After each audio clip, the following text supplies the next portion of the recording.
Farley, author of Gilded. And I'm Vivi Barnes, author of Olivia Twisted. And we're part of the OneFour KidLit group. And we're here interviewing 9 Florida YA authors. They're here touring all over Florida on the Sunshine Tour. So it's going to be a great time. So this is Karen Cooper. She's the author of Tangled Tides. And Grasping at Eternity. How are you? And we do have a question for Karen. Okay. How did your upbringing with Disney classic movies and everything Disney influence your writing? I was raised Disney, and I mean that. My parents were both big Disney fans, and even the whole house was Disney collectibles. We went to the parks every year, both parks, California and Florida, even though we lived in Maryland. So I was truly raised. I truly thought Prince Charming was out there. I thought the forest creatures sang and danced with you. I thought, all the magic was supposed to be real. As I got older, I realized the world isn't always magical, and I like Disney's version better, so I started writing stories and putting the magic back in. So try and find them. Hi, we have Jenny Torres Sanchez, who is the author of The Downside of Being Charlie. And we had a question for you. You have such talent, writing, as well as photography and painting and pictures and just so many things. How do you bring that love of arts into your own writing? Well, the arts are something that really inspires me for everything. I love photography and I love painting and I love music, and so a lot of times just naturally as I'm writing, those things just kind of work themselves into the characters, and it's something that means a lot to them. Right. And so for Charlie it was photography, for Frenchie it's painting and poetry, and so it just kind of naturally comes into the writing. This here is Jessica Martinez. She's the author of Virtuosity And the Space Between Us. And our question for Jessica is, as a musician yourself, how does music play into your writing process? Well, I would say that structurally, music and books are a lot alike. They're long things that are made up of small components. So, I think about phrases in music a lot like sentences. I can spend hours working on just one sentence or one phrase. But also, I think my experience being a musician, the discipline behind it is a lot like being a writer. You can spend, anybody who plays a musical instrument knows that they've spent years practicing for hours and hours and hours every single day. And it's the same way with writing. There's no replacement for that work that you have to put in, that maybe nobody reads those sentences and maybe nobody hears that music, but you don't get to be accomplished without extra markers. Absolutely. Practice, goes wrong. This is Gaby, Trina, and her book is Writing the Universe. And Gaby, a very important question for us moms who are working and trying to balance everything. How do you find balance with writing and having a family and working with SCBWI Florida? Finding a balance. So that's actually what the book is all about, finding a balance. So that's a good question. I basically just send the kids off to school, and then once I'm home alone, I just make a schedule. It's all about scheduling and time management. So I'll spend the first part of the day, let's say, revising, the second half of the day drafting, and then the evening I'll work on SCBWI. After dinner, after bath time. Yes, but we make it all work. Do you sleep? Yes. Do I sleep? That's a really good question. Yeah, I do. I'm usually in bed by about 12:30 every night. Yeah. So it works out. All right. Thank you very much. Hi, today we have Kristen Simmons, and she is the author of Article 5 and Breaking Point. So Kristen, I'm so excited about your new books, Breaking Point, and I went to go see your launch, which was so fun. And you mentioned a little bit about, you have some new books coming out besides your Article 5 series. Can you tell us a little bit about those? Yes, I would love to. Okay, the third book in the Article 5 series comes out this time next year, in February of next year. And then there will be 2 books after that. There will actually be 3 books after that, but the first 2, the first one is called The Glass Arrow.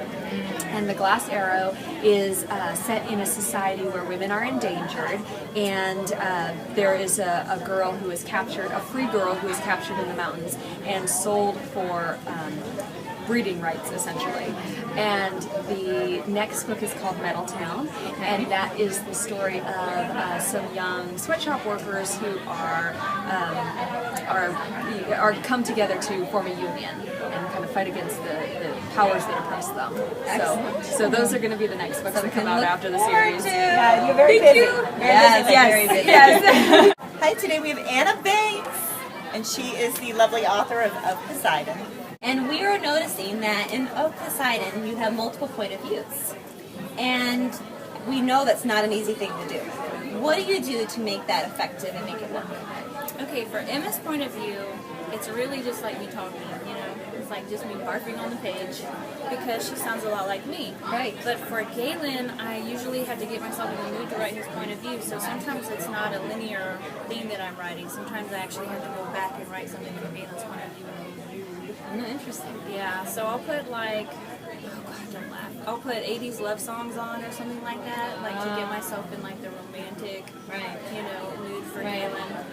Because he's a tortured soul. I don't know why. I haven't figured out why, but I just write him like that. And so music, yeah. This is Jessica Souders, and she has Renegade that came out, and we have a sneak peek at her beautiful new cover for Revelations. Yay, it's beautiful. So our question for you is, as a debut author, what do you find to be the most rewarding part of the entire process? I would say the most rewarding part is doing the events. You get to meet so many awesome people, and you get to hear wonderful things about your book, which you don't get to when you're stuck in the middle and you don't know where to go, and, and you think everything is awful. And so to hear, especially in the middle, when things are the worst, that you're doing great and they love your book and everything else is just completely rewarding. And the people that I've heard, they love reading now because of my book. And that is just, I think, the best part. Congratulations. Congratulations. And congratulations on your beautiful cover. Now we have Lucienne Diver. Hello. And she is the author of Fantabulous. Now, Lucienne, you're also an agent and a writer. You wear both hats. Yes. And I think that would really gives you a good perspective into the writing world. But how do you manage juggling both things at the same time? Well, I can't wear both hats at the same time. For one, I've been an agent for 20 years, and as an agent, I'm confident, I know what I'm doing, I can promote other people's work very easily because I'm a huge reader, and I'm really excited about their work, and I can talk about it in terms that I can't talk about my own work, because I can say how fabulous it is, and it isn't arrogant.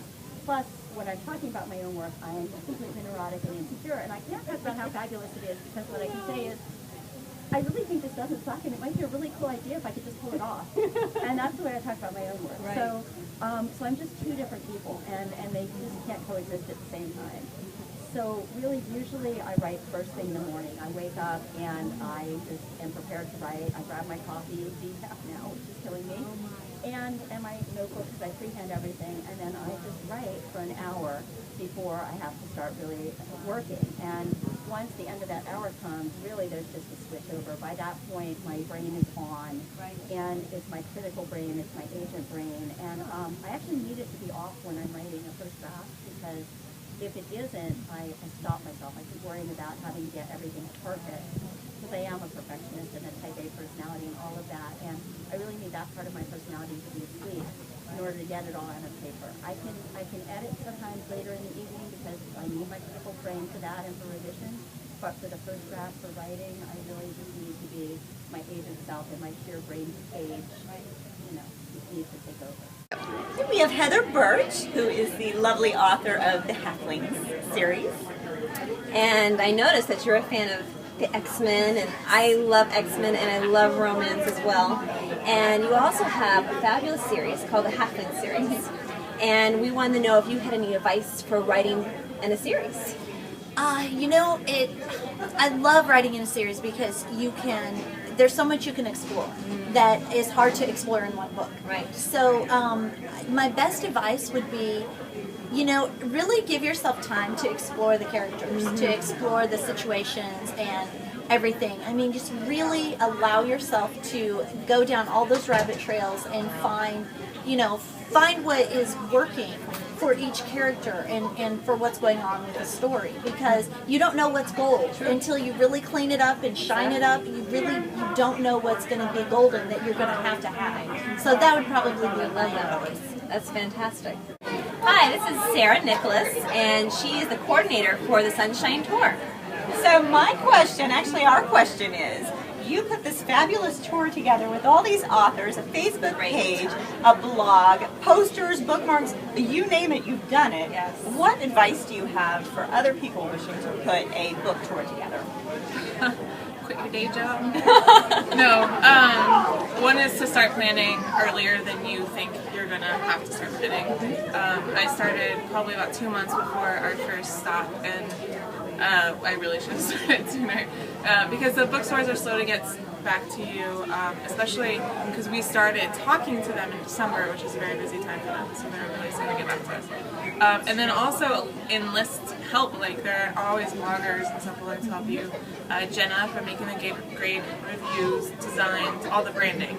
So the logo, yeah, She did a great job. the posters, the bookmarks, she designed all of it. And I had a day job emergency while I was planning it too.